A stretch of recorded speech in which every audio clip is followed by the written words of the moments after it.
Ma balade littéraire à Saint-Clément continue dans cette belle journée du samedi 24 juin.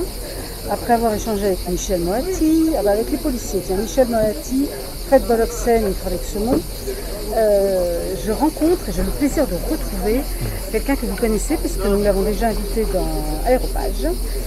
Et la dernière fois, on s'est fait rater parce que j'ai eu un petit problème, donc je devais vous recevoir, Harmonia Lemaître, et pour emprise, je vois le livre devant moi. Donc bonjour Harmonia. Bonjour, comment allez-vous? Moi ça va, c'est plutôt à vous que je vais poser cette question. Harmonia, on était dans la thématique du policier, on n'en est pas très loin avec Emprise. Alors c'est pas un roman policier, c'est un roman noir psychologique. C'est-à-dire que l'intrigue s'articule autour d'une question, là en l'occurrence le harcèlement, la manipulation.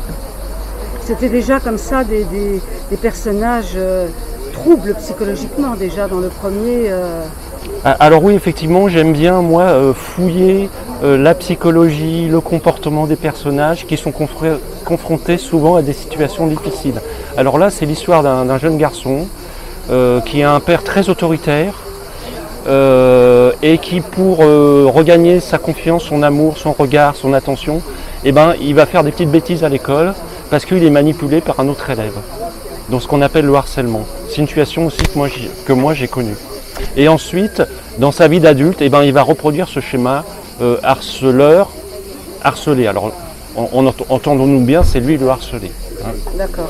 Et on va suivre son parcours et les péripéties qui vont advenir.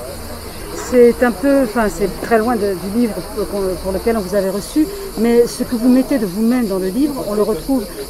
Rappelez-moi le titre, je suis venue sans mes papiers pendant le premier roman, oui. Tu ne le diras à personne. Voilà. Je voulais pas prendre l'autre titre qui ressemble un tout petit peu. Donc, tu ne le diras à personne. Il y avait comme ça beaucoup de vous dans l'histoire de cet homme blessé qui est à la recherche d'une identité. C'est ça. Alors moi, c'est ce que j'expliquais à une personne qui est venue me voir dans le cadre du salon. Mes romans sont toujours un petit peu liés à des expériences ou à des situations auxquelles j'étais confronté. Donc là, le premier roman, c'était un secret familial lié à un inceste. Et là, c'est le harcèlement, la manipulation, l'emprise psychologique.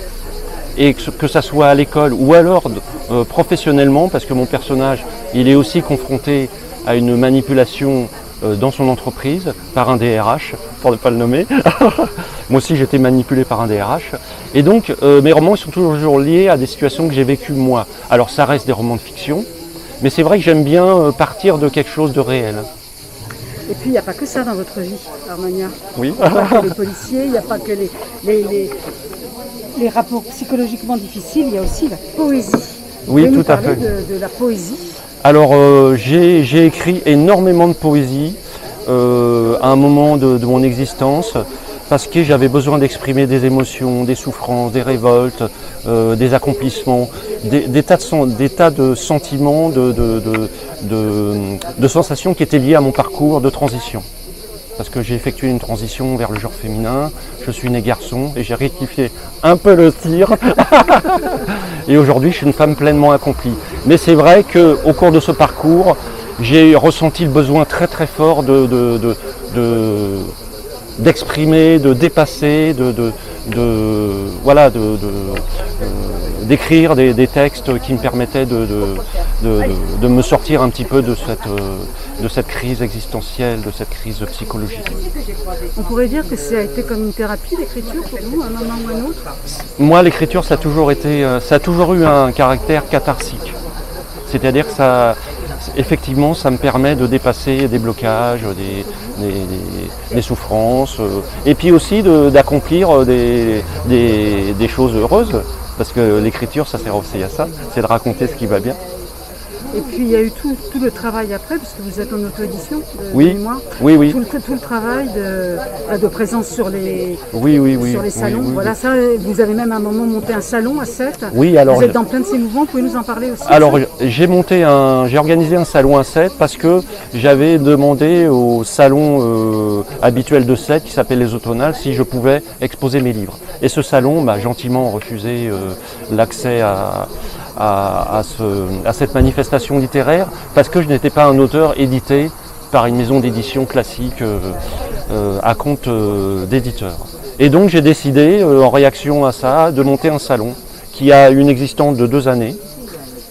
Bon, j'ai arrêté parce que ça demandait beaucoup de travail, beaucoup d'investissement et j'avais vraiment autre chose à faire. Mais c'est vrai que j'écume, si on peut dire, beaucoup de salons en Occitanie.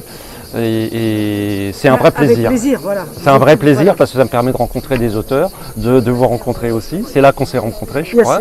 Hein, je me demande si c'est pas ici d'ailleurs. Je crois que non. Je sais plus où on s'est vu. Non, c'est au FIRN. C'est au FIRN. Au Festival du roman noir de Frontignan, auquel j'ai participé cet après-midi d'ailleurs. Donc ça fait 2 ans. Oui, ça fait 2 ans. Vous étiez dehors, il faisait très chaud. C'est ça. Et il y avait notre ami Didier Lassina qui Tout n'est pas là fait. aujourd'hui. Qui est malade. Oui. Et vous étiez tous là et c'était formidable. Quoi. Ouais, c'était juste après le c'est ça. Oui, c'est ça. Une plage Covid ou un peu moins. Oui, c'était juste après la grosse crise Covid. Oui, c'est ça, exactement. La thématique, comme ça, se promener, Harmonia, entre la poésie, l'autobiographie, le romanesque, même s'il est un peu imprimé de vous, c'est facile? Alors non, c'est pas facile. Et aujourd'hui,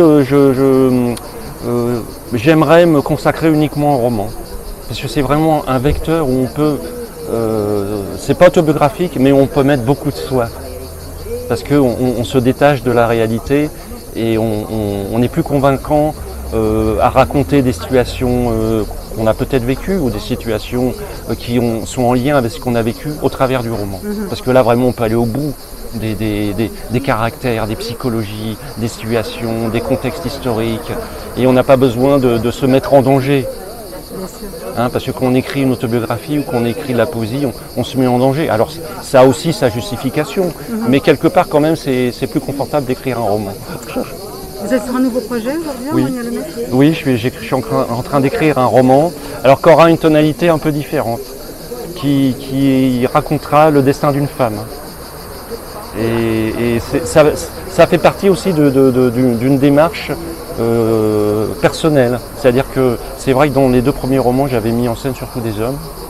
Et là, alors peut-être que c'est lié aussi à mon avancée, à mon parcours, à tout ce que j'ai accompli. Là, je me mets dans la peau d'une femme et je raconte le destin d'une femme qui est aussi confrontée à des situations un peu difficiles. Merci, je vous propose quand même qu'on se retrouve pour Emprise à la rentrée. Voilà. Ah ouais. Ça n'était que partie remise. Avec grand plaisir. Et des salons peut-être cet été? Alors je fais beaucoup de dédicaces pendant l'été, à Frontignan notamment. Et j'aurai aussi des salons, alors plus en septembre. Notamment Castries, Pignan, beaucoup de salons en septembre. Tous les grands salons, je crois qu'il y a Éric Kerouac qui nous prépare quelque chose à Clermont-Lérault. Ah oui, je serai à Clermont-Lérault aussi. Voilà, il est en train de nous préparer quelque chose avec des tables rondes. Je ferai partie aussi du... Ça ne m'étonne pas. Voilà, merci beaucoup Harmonia. Merci Nathalie.